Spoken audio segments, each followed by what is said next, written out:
first time I saw Prabhupada was in Dallas. I went to Dallas with Atulananda, who was a friend of mine who became a devotee. And I had been corresponding with Srila Prabhupada for about a year and had done some service for him. He'd asked me to help buy the temple in Hawaii and been reading the books and chanting, following the principles. And so he was in Dallas, and I flew to Dallas to meet him. And I was like very nervous, because I thought, here's this great man, great spiritual personality. And Bali Mardan picked me up at the airport, and he at that point was married to the supposedly Toyota woman, So they took me to the Dallas temple to meet Srila Prabhupada. And when I came in, I offered my obeisances, and I hadn't even gotten up from offering my obeisances, and Srila Prabhupada said, so you in a very grave tone of voice, so you are Henry Ford's great-grandson.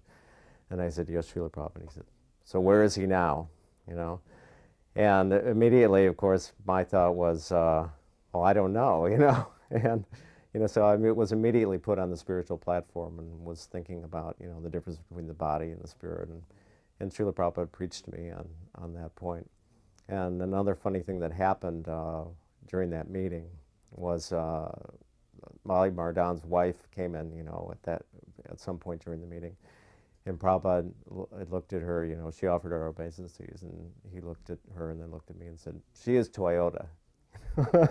and then he had a chuckle. He thought that was pretty funny, So that was the first time I met him. And I was impressed not only by his, by the grandeur of his presence, but also he was so personable. As soon as I started talking to him, he made me feel very comfortable.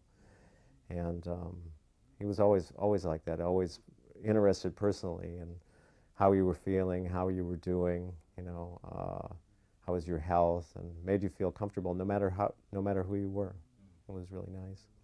I don't remember much about the initiation ceremony because I was like really nervous, I was the only one that was initiated, so I was like, in the spotlight, and I was afraid I was going to do something really stupid. So, but I remember when he gave me my name, he pronounced it Ambarish, and I didn't have a clue who that was at the time, because I was still pretty new.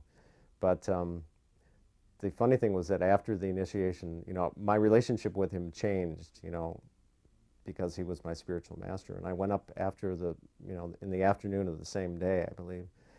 And I wanted to go to the devotee restaurant in Waikiki. They had a prasadam restaurant there. So I thought I would, be the humble disciple and go ask permission to go to the restaurant. So I went up and I offered my obeisances, and I said, Srila Prabhupada, is it okay if I go to the restaurant? He said, no, we do not go to restaurants, And I thought, but it's a devotee restaurant, and so I said, but Srila Prabhupada, you don't understand. And I hadn't even gotten that out yet. And I realized, that as it was coming out, that this is not something you say to your spiritual master. He said, no, we do not go to restaurants. So I gave up at that point and surrendered, and I didn't go, So that was pretty much the only thing I remember about the time I was initiated. I remember that I asked him because I had read somewhere that some Brahmins had been murdered in India, and I was wondering, Krishna always protects his devotees, and so that was one question that I asked him, if these were Brahmins, how come they were being murdered? And Prabhupada answered me that, not all Brahmins are really, are really Brahminical, and that, many times that people, are actually acting in a way that is not Brahminical, and passing themselves off as a swami or whatever, but, that really what you're getting is not anything close to what they should be, So that was a nice answer to the question. Morning walks in Hawaii, I went on quite a few morning walks. We used to go to, I went to one morning walk when I first went to Hawaii, and we went out, I think it was near Waikiki, I think it was Paradise Island or someplace like that near Waikiki, and I was late the first morning, and I was like feeling really bad because I had overslept, and all the big shots were there and sort of gave me this, And Prabhupada just looked at me and laughed and said, well, better late than never, you know. He was always pretty casual, you know, and always encouraging. He was never discouraging, you know, in his instruction. And then after I was initiated, we used to, you know, when I was able to stay there a little bit longer, we used to go drive to the other side of Oahu to the nice beaches over there.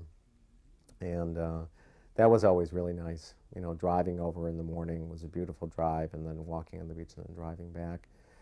And I remember one morning we were driving over there, and when you get near the coast, there's a big kind of it's a rock, but it's the size of an island, you know, off the highway over there.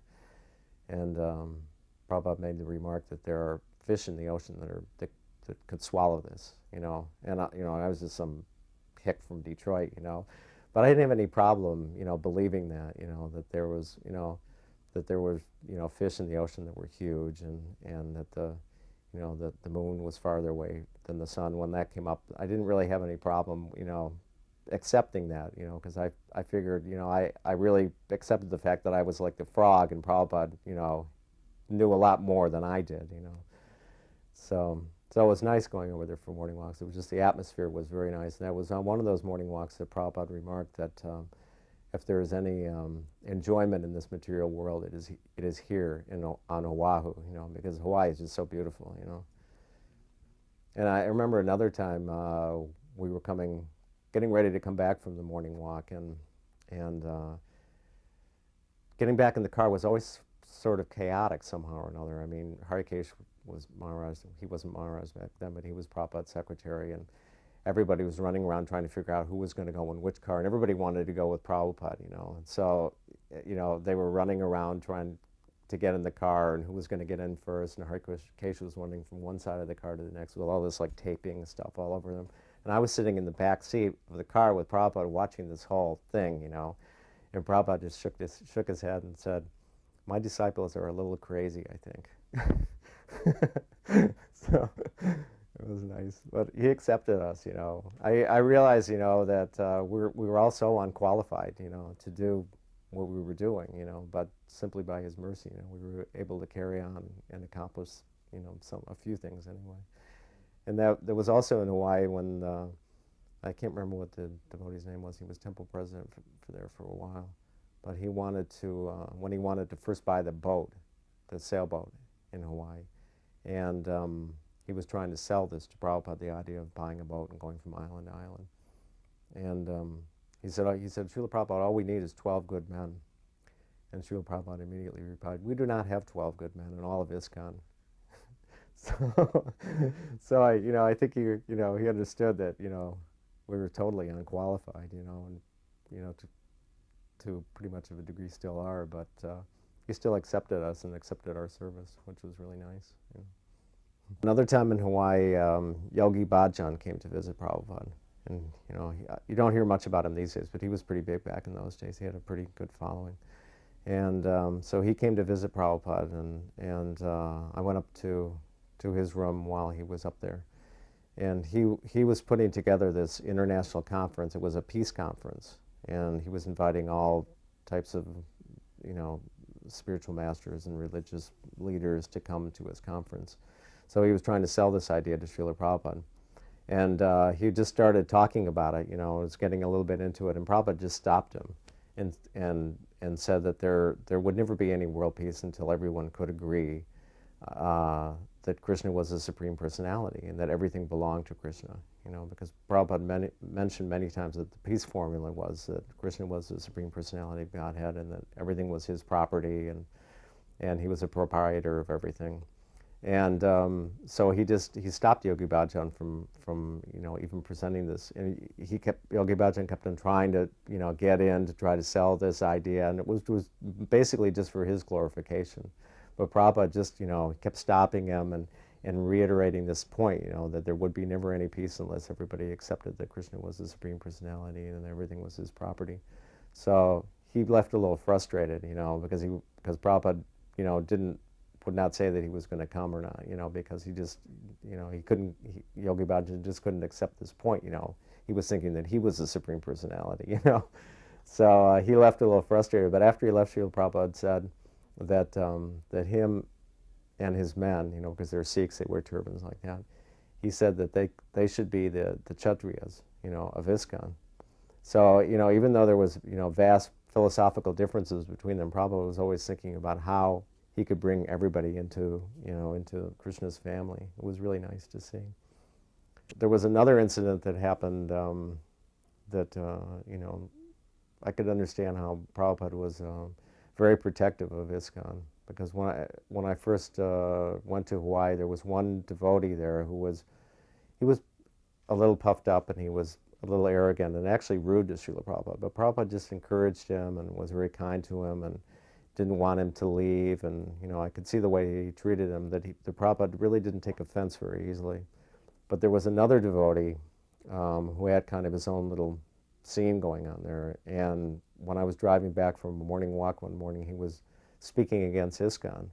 And I mentioned it to Paramahamsa Swami, who mentioned it to Prabhupada. And Prabhupada got very angry and didn't allow this man to preach anymore at the temple. So I can understand that for himself, Prabhupada was very lenient and very tolerant. He really didn't accept, much offense, Although the devotee who was offensive to him eventually left because Krishna didn't tolerate, that he was offending Prabhupada. But as far as ISKCON was concerned, Prabhupada really didn't tolerate fault finding, of his disciples, and was very intolerant of that kind of behavior. And there was another, I think it was one of his godbrothers came to visit him in Hawaii, and he stayed for a day or two, and during that time he was criticizing the way the devotees were chanting. And he had spoken to Brahmananda about it, and I think a couple of other devotees, that the devotees were not concentrating on when they were chanting, that they were, not paying attention enough. So the devotees went to Prabhupada and were, after this sannyasi left, and were, a little perturbed about it, and were disturbed that they weren't chanting properly. And Prabhupada just dismissed it and said, he said, just chant and listen. He said, so he made it very simple for us. He said, just chant and listen. There wasn't any, well, you're not concentrating on this or whatever like that, or not listening properly or whatever. It was just chant and listen. He made it very simple because he realized that we were just neophytes, And he was very protective of his disciples that way. So it was nice. It was nice to see. He was really like a father, And we were like his children. We couldn't really do very much wrong, although we were always making mistakes. So I remember one particular morning walk in Denver. I had gone there, it was after I was initiated, and I was traveling a little bit with Prabhupada. We went to Denver, then Chicago for the Rath Yatra. And we went for a morning walk in Denver, and Prabhupada was talking about changing bodies, how the body changes. And I happened to say something about growing, and and he jumped on me, because he understood that I did not understand what he was talking about, the difference between growing and changing, and the concept that the body is changing in every second, and it's like the frames of a movie. And he really pressed this point home to me for a good 20 minutes, and was asking me to understand, and I realized that I had been so brainwashed by Darwinian scientists, to this idea of growth and evolution, this whole concept, that the idea of, that the body changes every second and changes, and that death is just another change, that I really didn't grasp the concept very well, and I realized that I had to be re-educated, that I was totally brainwashed by modern science. So, but Prabhupada was very patient, and I've heard some people, when I've talked about Prabhupada's books, and I've heard some friends of mine, who are not devotees, say, well, doesn't it just say the same thing? And to a certain degree, it is saying the same thing over and over again. But Srila Prabhupada really wanted us to understand just the basics of Krishna consciousness, because we're not so highly elevated and educated about Vedic philosophy, and that's why in his lectures, he stresses the same points over and over again. That you're not this body, and it's so easy to forget and to fall under the illusion again. That he really, really pressed home just the basics many, many times, especially when I was hearing him preaching and traveling with him. I don't know. I kept pretty quiet. He would always ask, what I thought of what was going on. He would say, well, what is your opinion? He would call me Maharaj Ambarish. He'd say, well, what is your opinion, Maharaj Ambarish? And I would never want to say very much because I didn't want to make a fool out of myself. Like one time in India, we were on a morning walk, and we were walking on Juhu Beach in Bombay. And he said, so they say this is the most beautiful beach in the world. What do you think? And this is, there was like dogs and fires and people selling jewelry. And I'd been to Hawaii, I didn't really think it was all that great. But it was like, you're kind of on the spot, And so I didn't know what to say, Should I say it's a nice beach, or should I say, what should I agree with him, or what should I say, So many times like that, he would ask me my opinion, and I would, be kind of quiet. So, I think he realized that I was a little bit shy, So he was pretty lenient with me, He didn't lean too heavily on me, Because I've heard a lot of stories, a lot he used to blast Tamal Krishna, and he never really did that to me, because I think he realized that I was probably, disintegrate if he ever did. Right after I was initiated in 75, I was initiated in the spring, and then Srila Prabhupada asked me to come to India in the fall. So I flew to Kenya to meet him in Nairobi, and then we went on from there to India. So I remember in Nairobi there's a lot of Indian life members in Nairobi. So Srila Prabhupada got asked to go to many engagements, and he would go to people's houses, take prasadam, or go to give a lecture in front of a lot of people. And inevitably he would lecture in Hindi. And so we all accompanied him when he went on these lectures. And he would lecture in Hindi, and I would never really know what he was saying. But he would often, during the lecture, he would bring me into the lecture somehow, or I would be listening, and it would be like Hindi. I wouldn't understand anything, and then all of a sudden I would hear my name, and Prabhupada would go like this. I'd be sitting out in the audience. He would go like this. So I hear my name, so he'd go like this, and I'd stand up, and then he'd lecture a little bit more, something about a crore of rupees or something like that, and then he'd go like that, sit down. So it was really nice actually to. I was feeling at the time, and I still feel that way, that this is like the perfection of, being engaged by the spiritual master, where you can help him, assist him in his preaching efforts, And even though I didn't understand, the lecture, what he was talking about, just to be able to assist him in that way was really nice. It was a really personal service. I remember also at that time they were looking for a new temple in Nairobi, and I remember we drove around looking in different areas in Nairobi, and in the car one morning.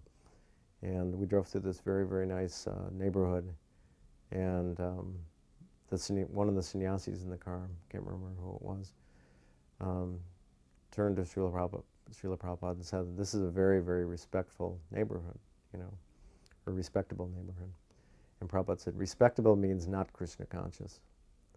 And I always remember that, because I've noticed that, the more money people have, especially in the West, the less interested they are in Krishna consciousness. And but I always remember that he said that. We went from Nairobi, we flew to Bombay, and I'd never been in India before. It was quite an eye-opener for me. I'd never really been anywhere in the third world. But at that time, Srila Prabhupada had some plans to go to Kurukshetra to start to build a university there. So I had volunteered to make a donation to that project. So I came to India, and I had called my office in Detroit to ask them to wire $150,000 to Prabhupada's account in Bombay. And at that time, I suppose they probably still do it, but at that time, the banks in India, if they got a wire transfer somehow or another, they would misplace it for a couple of days so they could earn some interest on it. So when they called the bank to find out if the money had been deposited, the message came back that $15,000 had been deposited, and I know that $150,000 had been sent. So I freaked, and when we went to Srila Prabhupada to tell him this, and I was expecting him to get very upset, and he just laughed and he said, "Oh, it looks like they have lost a zero," And he was completely detached about it, It didn't seem to bother him at all, where I was completely, upset about it, but it was amazing. He wasn't, you know, and after a couple of days they found the money, you know, and so they were able to transfer the money. But and then shortly after that, we drove out to Kurukshetra, you know, to look at the spot out there and to find some land. And I remember that we went to the place where Krishna had spoken Bhagavad-gita, and we had been with a lot of the other people who lived in the area during the day, and they were trying to sell us land. And I can't remember what the man there who had some development there, but he was showing us his development. And it was nice, but it was kind of the whole atmosphere was kind of tinged by kind of the materialistic, you know, kind of atmosphere of this man's project. But then afterwards, we drove out to the spot, just Prabhupada and his disciples, to the spot where Krishna spoke Bhagavad-gita. And I remember being there. It was like an incredibly serene place, and to be there with Prabhupada, you know, I mean, you just felt the intenseness of the place, because Prabhupada said that the battle is perpetually going on there, and to be there with Srila Prabhupada, who's like just had this ancient, you know, aura about him, was an incredible experience. And it was very quiet, and we stood there for a while, and Prabhupada said that this is the place that he wanted. This was the place he wanted to purchase land, and I'm pretty sure that they were able to buy that land or somewhere in the vicinity, because from what I understand, that they were able to carry through with that project, and it's been started. So, but it was an experience that I'll always remember, to be there. Prabhupada asked me, this actually happened in Detroit, but it had to do with the Ford Foundation. It was doing a lot of work in India at the time. I believe they still have a lot of things going on there. But Prabhupada had asked me to write to them to see if they were interested in supporting the Mayapur project. And you know, I was a little reticent to do it because, you know, our family really doesn't have much influence over the Ford Foundation anymore, and you know, so I was a little shy. But I did it anyway. I wrote a letter and I sent it to their chairman, and they had written back to say that they didn't really support any projects who were religiously oriented, and to add insult to injury, they said in the letter that the only way they would be able to support us was spiritually, which is, you know, not what we needed. You know, with Srila Prabhupada, we didn't need any more spiritual support. But I had gone to him and with the letter that they wrote back and read it to him, and he didn't say anything. I mean, it was just silent, and just went on to the next, you know, the next appointment or whatever. And I remember feeling, you know, very crushed, you know, that I wasn't able to follow through with this. But Prabhupada was so heavy that when he was silent, it was like the whole universe was silent. You know, when he laughed, the whole universe laughed. You know, he felt jolly. But when he was silent, it was just so heavy, you know, because you don't know what to think, but you just knew that it wasn't good. So, but, you know, clearly we had outgrown that building, so Govardhan had found this palatial estate that, you know, was the Fisher Mansion that became the Bhaktivedanta Cultural Center. So we went over there to look at it, and Srila Prabhupada, of course, immediately liked it. And, you know, he mentioned to Govardhan, you know, he said, who would not like such a building? And Govardhan said, well, Ambarish doesn't like it, you know, because it was dirty and there was dogs in it, and the neighborhood was really, really bad, you know, and I couldn't see what was going to happen to it, but Prabhupada had a vision of what this place could be like. And Govardhan said, yeah, Ambarish thinks it's Maya. And so Prabhupada said, yes, but Krishna is Maya also, you know, and Maya can be utilized in the service of Krishna. So, you know, we ended up by purchasing the building, and, you know, the story of how we purchased the building I think has been repeated by some other devotees, but I'll go ahead and tell it anyway. That there was a man actually who owned the building, and he had an alarm company, and we went to see him after we had looked at the building, and we were sitting out by the pool, and of course he was very, you know, materialistic and greedy. He wanted, you know, to get as much money, but the neighborhood was so bad around it that, you know, I couldn't see how he was possibly going to get. He was actually asking $350,000. So, you know, Prabhupada told the man that he liked the building, and he said, of course, we're we're mendicants, we're monks, we don't have very much money. So then he suggested, that the man give the building. And the man seemed to be pretty cool about, I mean, he didn't seem too shocked with at least the suggestion, but the real estate lady, she almost fell over backwards in her chair because she was counting her commission, and when Prabhupada said this, her jaw like dropped. But, the man was very respectful, and he said, he couldn't possibly do that, and he had invested money in the property. So they settled upon a price, and Prabhupada asked us, myself and Laker Shivanti, if we could come up with the money. So we ended up by purchasing the building in that way. I remember that we were walking in the gardens, and Prabhupada wanted to make this building a show place for Krishna consciousness. And I remember specifically that he mentioned about putting in diorama exhibitions. And he was very enthusiastic about these diorama exhibitions because actually his spiritual master, Bhaktisiddhanta, had used these diorama exhibitions for preaching when he was preaching throughout India, and they were very, very effective, a very effective way of preaching. And Prabhupada, could see that the karmis were using these, Disney was using them, and so he was enthusiastic that we should have these diorama exhibitions. So that was one of the first things that I wanted to get working on when we bought the property. And Prabhupada said, because I was concerned with the neighborhood, that because there was a lot of crime and burned out buildings, and Prabhupada had said that if you simply bring Krishna here, that everything will improve. And of course, at the time, I didn't have very much faith in it. But now, I mean, the story is well known about how the neighborhood has improved, according to Srila Prabhupada's vision. That, I mean, there's luxury condominiums there now. There's the first new housing development within the city limits of Detroit in 40 or 50 years, or is there now. I mean, the whole neighborhood has been transformed. And they have said specifically it's because the temple is there. So Prabhupada could see, he could see that this was going to happen. And, personally, what I learned from this experience was that just simply by following the instructions of the spiritual master, that you become successful. And I didn't have to, as disciples, we don't have to try to be innovative or think up new things, but just following the Prabhupada's directions, because Prabhupada could see past, present, and future because he was in touch with Krishna, and the building has worked out really well. I mean, it really has become a wonderful center. People come there that would never visit any other temple. So I think Prabhupada would be very pleased with the way things develop.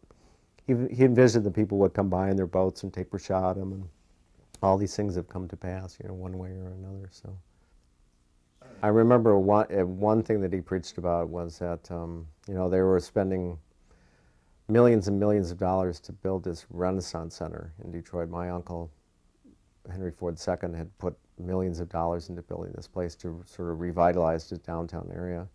And Prabhupada had said that that these cities will never, he said, that they will never have a Renaissance, because of the influence of Kali Yuga, that, all the problems like crime and the degeneration of the cities will continue, because it was just, the atmosphere in Kali Yuga, that they would never be able to reverse this, except through Krishna consciousness. But Prabhupada used these current events and current goings-on in his preachings quite a bit. I remember that that same year that they had a big article in Time magazine about crime, and it was the name of the article was Crime, Why and What to Do. And Prabhupada just fixated upon this, and everywhere he went, he would preach about crime, why, and what to do, So he was always very, worldly, even though he was, totally transcendental, and detached. But he knew what was going on in the world, and he used to like to preach along these lines, so people could relate. It wasn't just.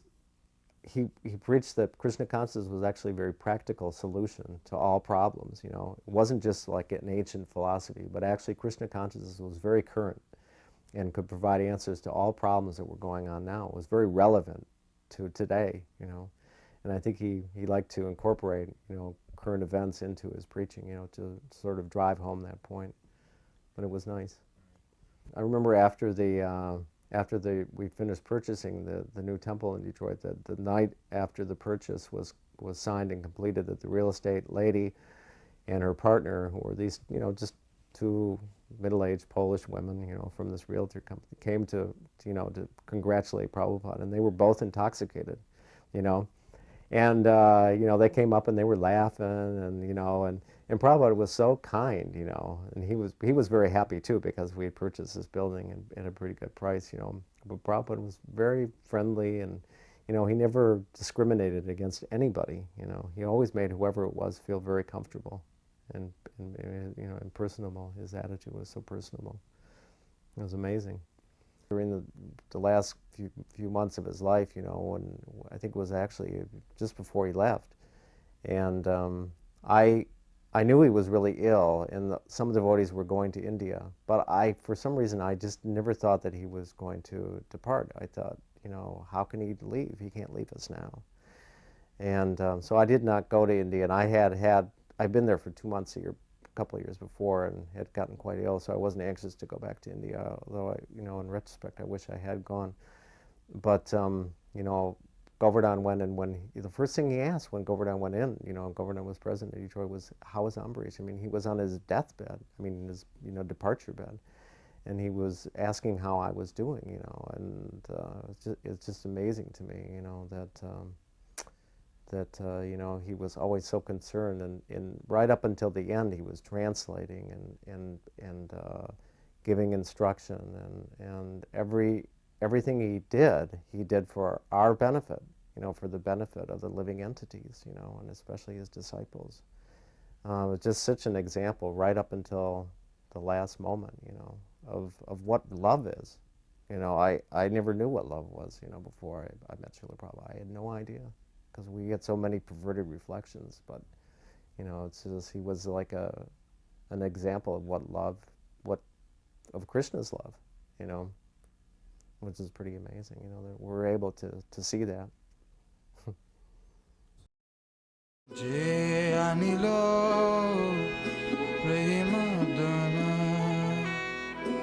Karuna Prachu